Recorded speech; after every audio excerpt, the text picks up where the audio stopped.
কৃষ্ণ জন্মাষ্টমীৰ দিনাই শোকাবহ ঘটনা। যোগীঘোপাত ৰহস্যজনা সলিল সমাধি পিতা পুত্ৰ। বিলত মাছ ধৰিবলৈ গৈছিল দুয়োৰে, তাৰ পিছতে সংঘটিত হয় এই ঘটনা। ঘটনাৰ স্থান যোগীঘোপাৰ দলনি বিল। কুমাৰঘাটা গাঁৱৰ পুৰেণ চন্দ্ৰ দাস আৰু পুত্ৰ অংকুৰ দাসৰ মৃত্যু। নিশা কুমাৰঘাটা গাঁৱৰ দলনি বিলত মাছ ধৰিবলৈ গৈছিল দুয়োৰে। গোটেই নিশা ঘৰলৈ উভতি নহাত হাহাকাৰ লাগে পৰিয়ালৰ মাজত। পুৱা স্থানীয় একাংশ লোকে পিতা পুত্ৰক বিচাৰি সন্ধান চলাই বিলত উপঙি থকা অৱস্থাত প্ৰত্যক্ষ কৰে দুয়োৰে মৃতদেহ। ঘটনাস্থলীত যোগীঘোপা আৰক্ষীয়ে উপস্থিত হৈ উদ্ধাৰ কৰে দুয়োৰে মৃতদেহ। নিশা বিলৰ নৈশ চকীদাৰে উদ্ধাৰ কৰিছিল টৰ্চ লাইট। স্থানীয় ৰাইজে অভিযোগ কৰা মতে বিলত নৈশ চকীদাৰ আৰু মাছ ধৰিবলৈ যোৱা লোকৰ মাজত প্ৰায় সংঘাত হৈছিল। পিতা পুত্ৰৰ মৃত্যুত এতিয়া অঞ্চলজুৰি শোকৰ ছাপ পৰা পৰিলক্ষিত হৈছে। আজি শ্ৰীকৃষ্ণ জন্মাষ্টমীৰ দিনটোতে এটা শুভ দিনত কুমাৰঘাটা পুৰণিপাৰা, কুমাৰঘাটা দ্বিতীয় খণ্ড বুলি কয়, এই গাঁৱৰে নিবাসী শ্ৰী পুৰেণ চন্দ্ৰ দাস, তাৰ আনুমানিক বয়স 45 বছৰমান হ'ব, আৰু তেখেতৰে পুত্ৰ অংকুৰ দাস, তাৰ বয়স 21 বছৰ। দুয়োজনে মানে অন্যদিন যেনেকৈ সন্ধিয়া খোৱা মাছ মাৰিবলৈ দলনি বিলৰ পাৰত আহে, যোৱাকালি নিশা সন্ধিয়াও ঠিক তেনেকৈ দলনি বিলৰ পাৰত মাছ মাৰিবলৈ আহিছিল। কিন্তু মাছ মাৰিবলৈ অহাৰ পিছত হ'ল কি, তেওঁলোকে নিশা ঘৰলৈ যোৱা নাই।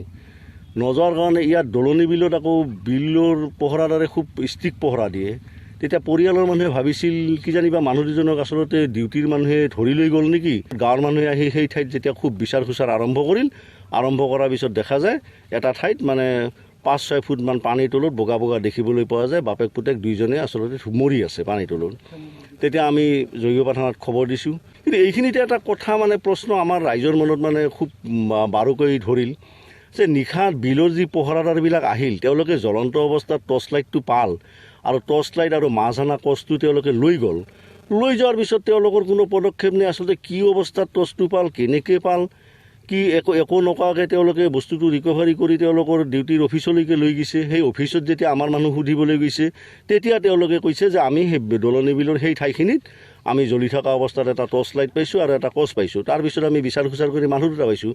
এইখিনি আমাৰ সন্দেহ হৈছে যে বিলৰ পহৰাদাৰবিলাকে যেতিয়া এই কচটো আৰু টৰ্চ লাইটটো পোৱাৰ পিছত তেওঁলোকে কোনো ৰিয়েকশ্যন নকৰিল, বা আমাৰ একেবাৰে ওচৰতে আমাৰ মানুহৰ ঘৰ আছে, মানুহৰ ঘৰকো নজনাল।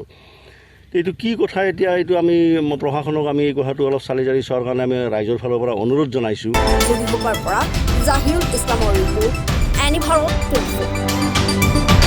নমস্কাৰ, মই অজয় ফুকন, আৰু এইখিনিতে সমূহ এনি ভাৰত চেনেলটোৰ যিসকল কৰ্মকৰ্তা আছে সকলোৰে মোৰ ফালৰ পৰা শুভেচ্ছা জ্ঞাপন কৰিছোঁ। অসমৰ আচলতে সংবাদ জগতত নতুনকৈ আচলতে এটি আত্মপ্ৰকাশ ঘটিছে আমাৰ নিউজ চেনেল এনি ভাৰত, আৰু এনি ভাৰতৰ এটা খুব ধুনীয়া এটা অনুষ্ঠান হ'বলৈ গৈ আছে। সকলোৱে জানে আমাৰ সকলোৰে মৰমৰ হাৰ্টথ্ৰব জুবিন গাৰ্গৰ গানে কি আনে, আচলতে জুবিন দাৰ সেই গীতৰ আধাৰত আমাৰ হিৰুদাই লিখা সেই গীতটি গানে কি আনে, এই গানে কি আনে নামৰ এটি তেওঁলোকে সাংগীতিক ৰিয়েলিটি শ্ব' কৰিবলৈ গৈ আছে। আৰু 15 আগষ্টৰ পৰা গোটেই আৰম্ভ হ'ব। প্ৰথম অডিশ্যন অসমৰ ধেমাজি জিলাত আৰম্ভ কৰিব।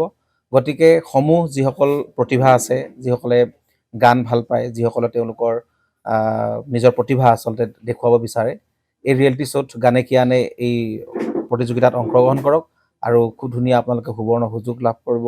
লগতে ইয়াতে পুৰস্কাৰ আছেই, বিভিন্ন ধৰণৰ উপহাৰো আপোনালোকে লাভ কৰিব, আৰু লগতে এগৰাকী প্ৰতিষ্ঠিত আচলতে এগৰাকী শিল্পী হিচাপে অসমৰ সাংস্কৃতিক জগতত আপোনালোক প্ৰতিষ্ঠা লাভ কৰিব।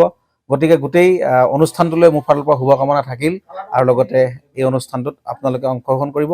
আমিও আছোঁ, আৰু সকলোকে আমি লগ পাম। ধন্যবাদ।